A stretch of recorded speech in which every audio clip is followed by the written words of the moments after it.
people think that when men do comedy, they're doing comedy. They're just talking about topics, or what, they're talking about life. And when women, just to make it binary for simplicity, talk about comedy, they're talking about women's experiences of things. Right. Like what else are dudes talking about except dudes' experiences of things? That's the only ones they have. Like, so it's just seen as like, that's broad, and then we're niche. And that's why, men are called comics and women are called female comics, or God forbid, comedians, which strike that word from the record entirely. What if the truth came in a gel cap and we could just pop it in our mouths and forget about it? Well, it doesn't, and we can't.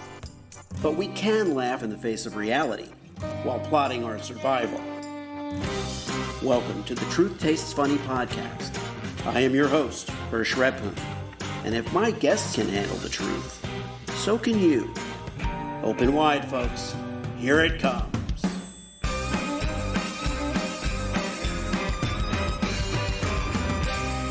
We are covering my favorite two topics today, comedy and social justice, and we are bringing them together in the form of my guest, Lynn Harris. Lynn is a culture-shifting producer, award-winning journalist, and author and co-author of 6 books whose comedy and campaigns for social justice and gender equity have in fact changed laws and conversations from Capitol Hill to NASCAR. And by the way, I believe in the separation of Capitol Hill and NASCAR, although we don't get to enjoy that often enough. She's the founder and CEO of Gold Comedy, the comedy school, professional network, and content studio, where women and non-binary folks have launched and grown their comedy careers, build powerful communities. They make funny stuff, which we need to survive.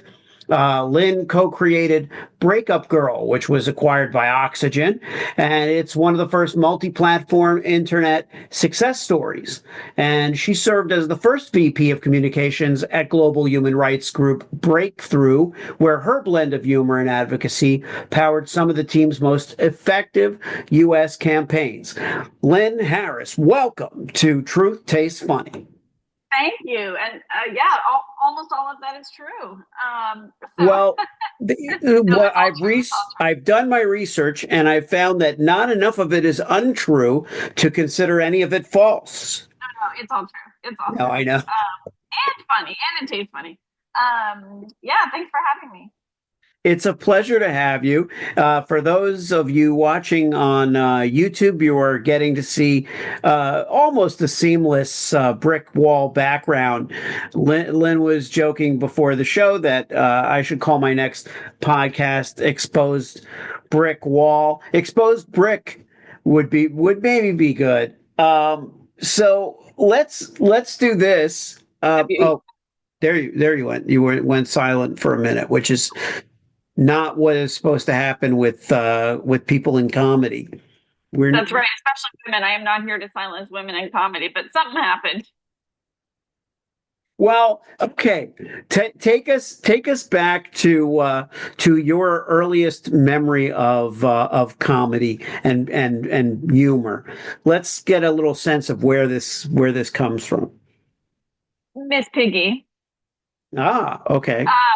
Goldie Hawn, Ruth Buzzy, Carol Burnett, all of those goofy but really kind of vaudeville variety hours in the 70s and I guess early 80s, the Osmonds, like just straight up good, funny vaudeville style, old fashioned comedy that I gratefully was raised on.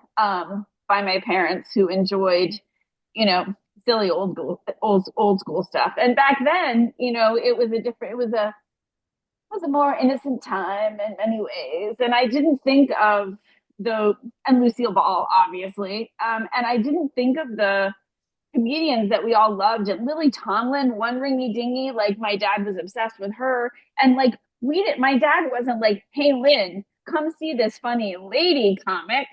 Right. Or Lynn, let's watch Laugh-In, because Ruth Buzzy and Goldie Hawn are funny lady comics. they were just the people who were funny, in addition to the other ones, Tim Conway and the rest of the cast of MASH and everything. So it was just kind of this innocent bubble that as bubbles do as you get older, started to burst, and I started to be like, wait a minute, um, it's not the world isn't perfect and accepting and balanced for the women that I was the funny women that I was kind of raised on and steeped in, and it all started to kind of that's where I started to have an axe to grind. Yeah. Uh, so, um, and I remember, this is a deep cut way back, but I remember in the 80s being at, the most popular, looked forward to Jewish youth group ski trip in Manchester, New Hampshire, home of Adam Sandler, who may or may not be implicated in this story. I think he was. No shade, no fault of his own at all. But I remember in the overnight part, we were like hanging out doing goofy things, and a bunch of the guys, again, one of whom may or may not have been Adam Sandler. It was Adam Sandler, but let's just say for his lawyers, may or may not. Right. And they got together, they like borrowed some girls' nightgowns and got some grapefruits from God knows where, and did kind of a sloppy, like, haha, boys are wearing nightgowns, haha, drag skit. That probably was very funny and, brought the house down. And my immediate thought was, okay, what are the girls going to do? Because that was my lane. Right. Right. That was my, we were the goofy, funny girls. And I knew even when I was relatively dumb at 15, that I knew I just had the spider sense that not that girls weren't as funny, but much more to the point that girls could not just slap something together off the cuff and be received with the level of adulation as a bunch of bros in nightgowns. And we would have had to, they would have just been like, what are they doing? Yeah. Which has to do with not women's innate talent, but the preconceived notion or reception of girls doing comedy. And so I sat there and I went, and the moment passed, and that's where that's also where I really kept sort of grinding that axe, thinking there's something off about that. So actually, thanks to Adam Sandler, he set me on my merry way. Yeah, it's interesting. All those influences that you cited, um, my first impression of a lot of these women was that they were fiercely intelligent and that often they might pretend to be flighty like Goldie Hawn, or they might put a spin on that. And a lot of them played against type or with type, but always with intelligence, and a sharpness, Phyllis Diller and people like that. But what I don't think I appreciated until later was that struggle and inequity, that existed because we were seeing the people who broke through. We were Yeah, seeing the people who fought, and Lucille Ball and Carol Burnett, and they were powerhouses. I mean, it was clear how brilliant and powerful they were, but they had broken through. And we you get paid half as much the whole while. Yeah, Yeah. and there was no, like, I had no idea about that. And so it's kind of it is an interesting setup. And that story of the camp and the Adam Sandler thing is also true, because that is very true. That we're raised in a way to think, we're told as young men or boys that girls are smarter than boys, or girls mature faster intellectually than boys. But I don't think, it was a natural thing that was ingrained that they were going against the grain by voicing their independence, by voicing their, you know, They were just, I mean, I hate to say it, but they were boys will be boysing, yes, you know. So, and we would have had to sort of break some sort of mold to be like, all right, dudes, now it's our turn. Like, I didn't know what we were done, and we were funny. Like, we were known for being funny, but like in that moment, it couldn't have been something slapdash. We would have had to work twice as hard and like come back to them the next day, and like, but it just wasn't. It just wouldn't have worked. so how did you embark on your mission, let's say? I always I always cared about comedy. I have my parents to thank for this. I always cared about comedy and just enjoyed comedy. It never occurred to me to not be a feminist or care about social justice. Again, that was just in my house. Um, and I really also just I just love pop culture and entertainment, and I am certainly not the first or only person to think this, but as I really kind of dove into, don't know which one is right, into both as I was growing up, but also I was a writer, I was a accomplished journalist, which kind of blended into the whole thing. I really started honing my brand, if you will, around the idea of around that rich blend of comedy and social change. And there's really that really has a broad definition. It doesn't just mean that comedy is that when you do comedy about you know rape culture, or when you do comedy, which you can do, or when you do comedy about Signalgate. It's not just when you refer to things and highlight rights and wrongs in your comedy. It's also just who you are when you show up as a comedian. Like, just by showing up as whether it's a female comedian or a trans comedian or a comedian of color, and just like tell stuff and talk about your life or whatever it is, whatever is your jam. Like I just saw Bob the drag queen, who I love, and he was a very, very, very talented stand-up.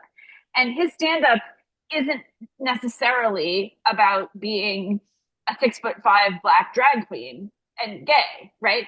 The last time I saw him do stand-up, it was all about coping with the death of his mother, Right. right? So relatable, so he's not that he shouldn't, but I'm just saying he's not up there trying to push the envelope and talking about being, black, gay, drag, like he's, which would be fine if he were, but he doesn't have to be. He doesn't have to do that material in order to actually just keep moving the boundaries of who is normal to see on stage, who is normal to have the authority that comes with comedy, Yeah. just by showing up. Well, you said something where you hit on something really powerful, which is that what Bob does is saying, look, I don't want to go into a whole, I don't want to, I'm not here to teach you all about, my journey and who I am and what people should be and what people should do. I'm just going to do comedy. I'm just going to do the comedy. And, when people have done that traditionally, it's been helpful because it saves a lot of exposition that isn't always about comedy. People who, I mean, this is like a totally different kind of comedian that comes to mind is Drew Lynch. If you know Drew, and when I was doing open mics, Drew and I were doing open mics, and he was stuttering, and that was, but you even then you could tell he didn't want the comedy to always be about the stutter. It's just he had to address the stutter.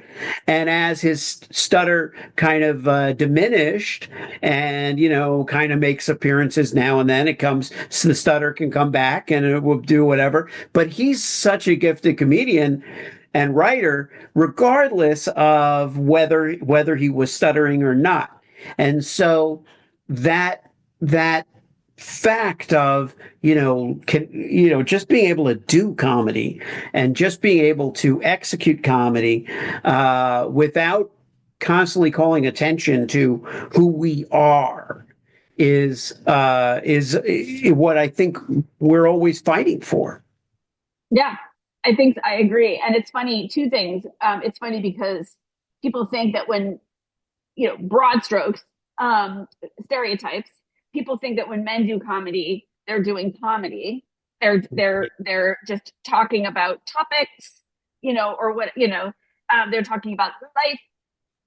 And when women, just to make it binary for simplicity, talk about comedy, they're talking about women's experiences of things. Right. Like what else are dudes talking about except dudes' experiences of things? That's the only ones they have. Like, so it's just seen as like that's broad, and then we're niche, and that's why men are called comics and women are called female comics, or God forbid, comedians, which strike that word from the record entirely.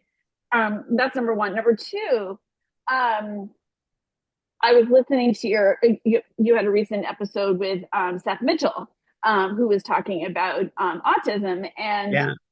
that's another thing about that is important to think about all the differences that can be either addressed straight on in comedy in a way that normalizes them, in a way that makes them accessible, or like you don't address it and you just do comedy, and that also has an impact.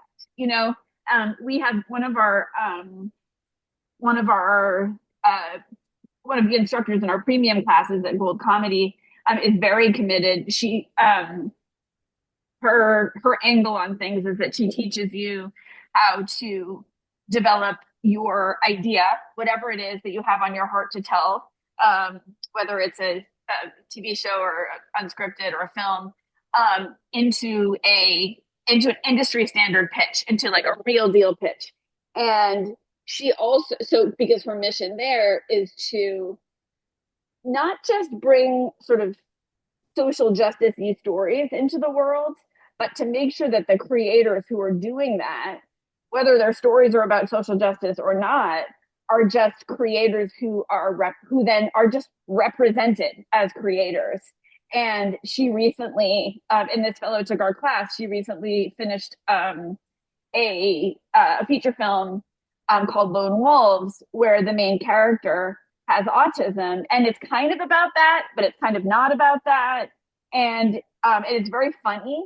And she actually recently did a TEDx talk about why that kind of inclusion is so important on so many levels, especially when you can apply a comedic lens that doesn't make you feel like you're being messaged to, but rather that you're kind of sitting in a story with somebody, and like learning stuff and experiencing them as a full human, and contributing to someone, just different representation of difference in comedy and entertainment.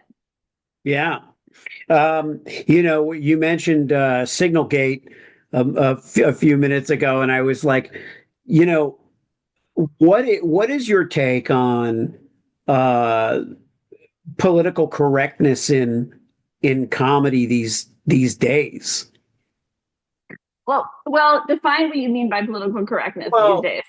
Um, well, specifically, I'm thinking about, as an industry, is there a I mean, I have my own thought about it, but I want to get yours first. There've been like a lot of, there was a time when there weren't right wing comedians. It felt like there weren't comedians who were other than Dennis Miller, maybe, or whatever, there weren't a lot of, conservative comedians. Comedians were rebellious by nature, and so, if there were political, views expressed, they typically were kind of liberal views by nature. And then when we got into these, um, then we got into the blog, the kind of blogger comic, the podcaster comic, and we have Joe Rogan, and we have what, like, it starts to feel like there's two sides of of the same coin, where we had the side that's ultra sensitive becoming ultra sensitive, and then we have the side that's becoming a little maybe conservative. Like, it just feels like there's a lot of different pockets out there of comic, like a lot of different, if I'm saying it the right way, I don't know. I mean, I think part of that, I have a few thoughts about that. I think part of that is just a function of the fact that we have so many different, we have like an insane number of platforms and places for comics Yes, to be yeah, and show up.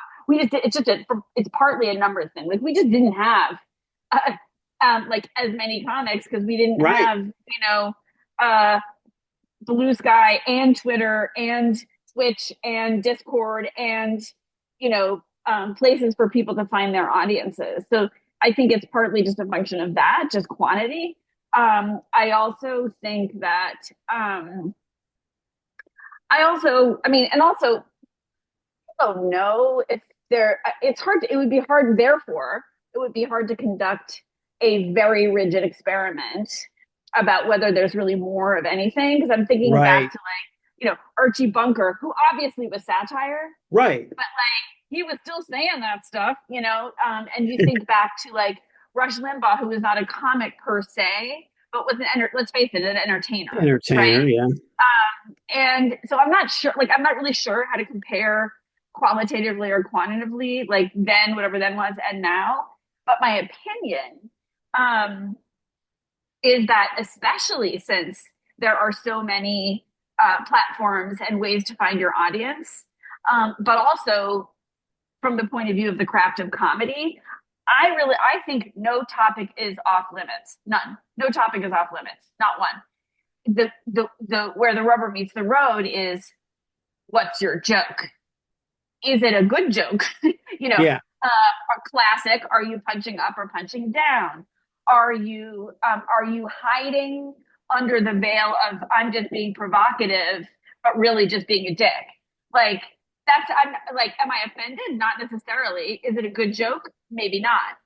Like, to me, I'm not particularly interested in comics who are like, well, I'm just trying to provoke people. I'm just trying to, like, I don't know, write better jokes. yeah, I don't, that doesn't really interest me. Again, am I offended? Not really. But because the thing is, like, they're going to be okay. They're going to find their crowd. I'm not their crowd. That's okay. yeah, Like, there's room in the, it's a big tent, like it's just, I mean, I can separately be upset that we live in a world that's kind of churning out dudes who are stuck in the mud with kind of retrograde, um, you know, misogynistic, patriarchal, whatever. I yeah. can be upset that our culture is still cranking them out, and I could be interested in finding out why.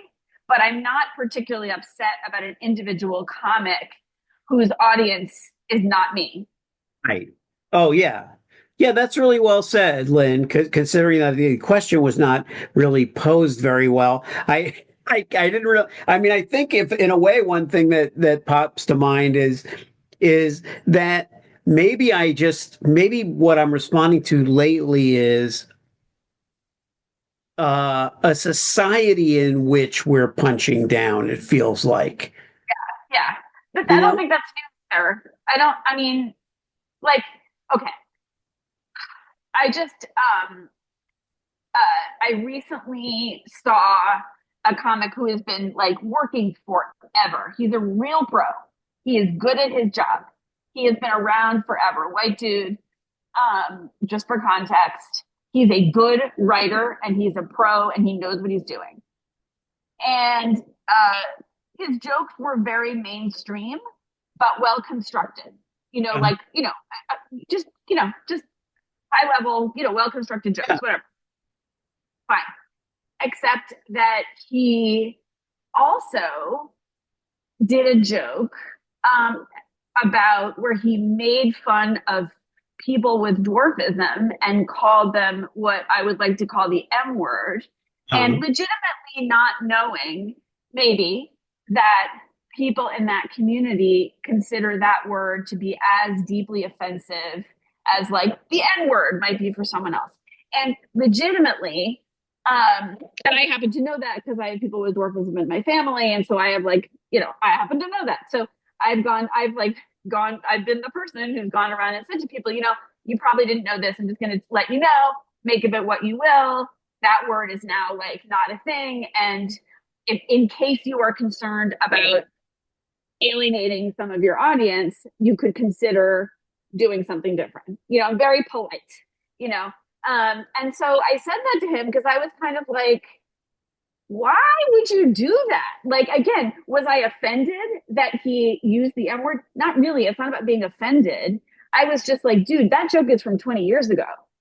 Like, I mean, talk about punching, like literally punching down. Like, I mean, that's just it's a bad joke. Not because it's quote unquote offensive. It's just like, if the point of your joke is saying that very short people are very short, that is not illuminating comedy. Right. That's just not good comedy. So anyway, and that was like 3 weeks ago. No, that was like 3 months ago.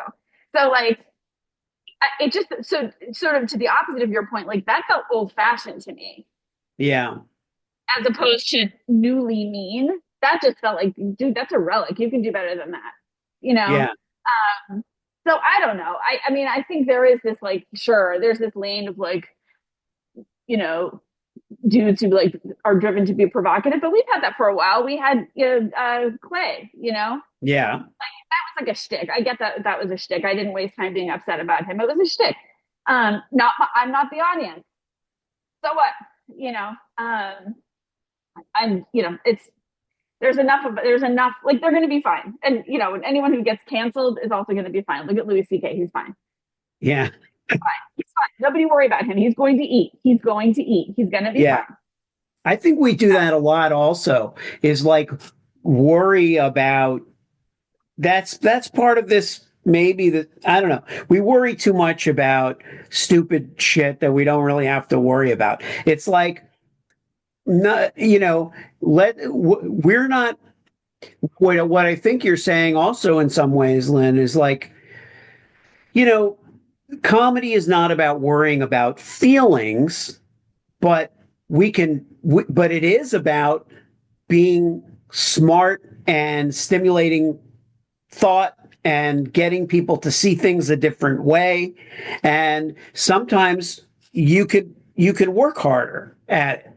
Like Yeah, my dad used to say that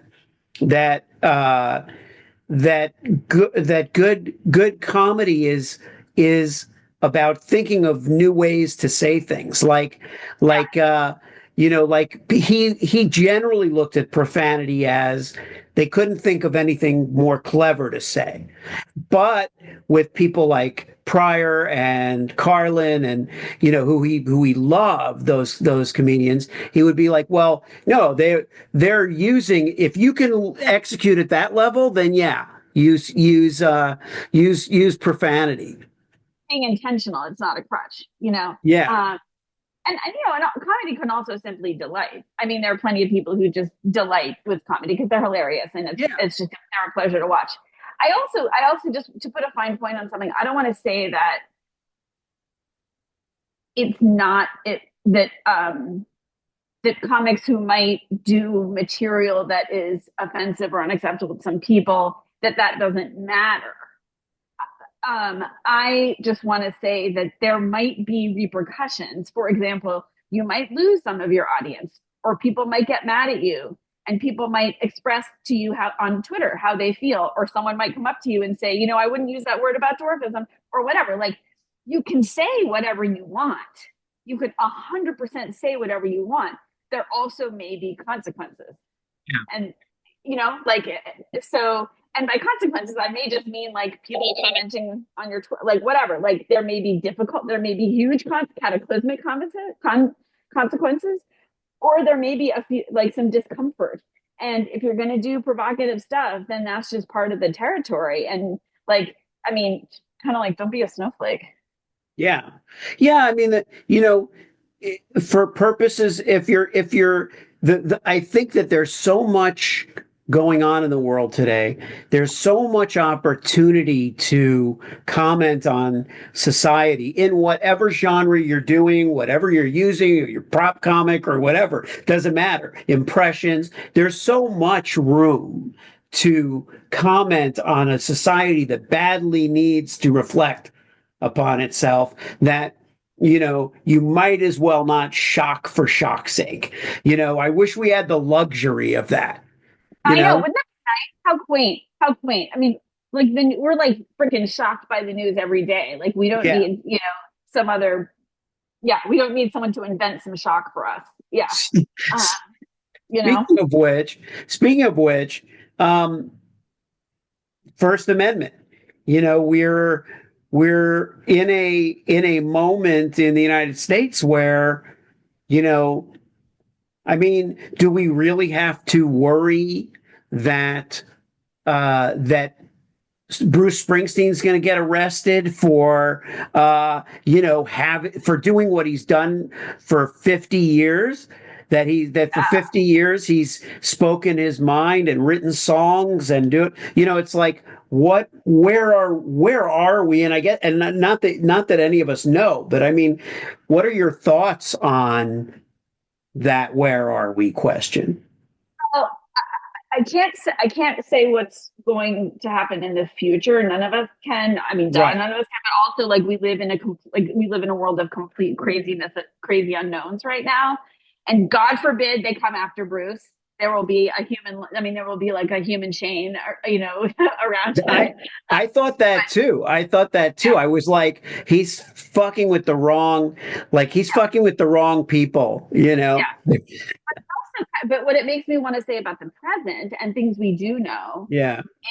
if if some like grumpy white dude comic says you can't say anything anymore, then I would just sort of refer him to the Tufts University student. Like, speaking of First Amendment, Yeah. to the Tufts University student who was dragged off the street by masked thugs and kept in detention because she signed off on an article that was mildly critical of Tufts University's position on Israel Gaza. So like, I'm like, you, my friend, can say whatever you want. Enjoy it. Like, please don't complain. Like, Yeah. Yeah. cry me a fucking river, seriously, because like Yeah. you actually can say whatever you want. Look at Louis C.K. He did, and he's selling out shows. Like, do you know what? He's fine. So yeah, I'm just like, you'll be fine. God forbid things. I don't. We've already been so shocked at the way things are going that like I can't say anything is out of the realm of possibility. But just looking at what's happened already, so far they haven't come for the white dude, like for the potty mouth white dude comics. So so you're Yeah. But I do think what I will say is that I'm encouraged by the resistance to this stuff. Now, has there been like a double standard for craziness? Yeah. That's disturbing. That, I mean, if we look at all of the madness from one week of what's going on out there now in what Midas Touch likes to call the Trump regime, which I think is exactly what it is. It is a regime. It isn't an administration by any recognizable standard. But I do like the fact that there's a lot of resistance. What shocks me, um, somehow, is that the mainstream media, not just Fox, but the mainstream media, seems to be capitulating somewhat to the normalization of of what's going on, and that's where comedy plays such Yeah, a critical role and continues to play a critical role. And that's why I'm loath to criticize comedians, uh, because I feel like if comedians are speaking their mind in any way, shape, or form, I support it because I think that's critically important. Um, as we kind of wind this down a little, maybe Lynn, share some of your messaging for and your objectives for the foreseeable future. What are you working on? What are you talking about? What are you hoping to get the word out about? sure. Thank you. Well, we know that we both certainly know that comedy is hard for everyone, everybody, Yeah. and we also know that comedy is harder for people who are outside the norm, for women, and what we like to call others. So we are here. My company, Gold Comedy, is here to make it easier to succeed in comedy for those for whom it's the hardest. And why? Why do we care? We care because comedy is a job and women are people. We care, and we also care because, as you and I were saying earlier on, it comedy. A lot of people say, "Oh man, we need comedy now," and what they're talking about is how we need like a break, which laughter is the Yeah. best medicine. Sure, like it's maybe tied with the polio vaccine, but sure, but it's not just. And you and I know it's not just fun; it's a force, right? It defines who has power. It defines perceptions. It defines cultural norms, or it's part of all of those things. So also, who does comedy matters. So we're both trying to make it easier for women to succeed, or women and others to succeed in a field that's been traditionally difficult for them. As many other people are doing the same thing, for women in STEM and women in, Yeah. it's Yeah. this is just my angle on it, right? Um, but I really think comedy is sort of this magical place where comedy is power, and we are trying to um, kind of flood the zone with new faces and voices so that it's normal to see someone like me doing comedy. Like I'm not the lady coming to the stage, I'm just a comic, Yeah. and where it's normal to have super interesting lineups, and where it's normal, and it is becoming more normal, like on television, look at television now. It's Yeah. great. We've got middle-aged women running, driving comedy. We've got, look at, Girls Five Eva. We've got like so, it's you can tell Yeah. that there are more and more female showrunners and in writers' rooms, and like you can, women can be Ghostbusters now. So like a lot of stuff is like still kind of around like it was in the '90s with me doing stand up, and but the progress is undeniable. So we're here to accelerate that progress. And so last thing I'll say is the way we do that is we are a paid membership community, and once you're a member, you get all the things. Once you're a member, you're like inside the gym, and you can use all the things. So we have a ton of regular classes in rotation, from stand up to uh, sketch writing to web series. We have weekly Q&As with celebrities and pros. We have super friendly open mics. We have access. We have digital teams create selective digital teams creating original content that we license from the team. So the teams retain ownership, and then they give us permission to kind of shop it around. So we now have our first web series is created by members, is called Late Bloomers, and it's streaming now on Fox Soul, which is one of Fox's new streamers, and it's a fast channel. So we're able to, which is ad driven, and it's outside kind of the clunky old regular, Hollywood system. And Yeah. so we're not avoiding that system entirely, but we're also finding shortcuts so that we can get our members' work, quality work shown, while they retain their rights. Yeah. And it's out there, like they're on TV.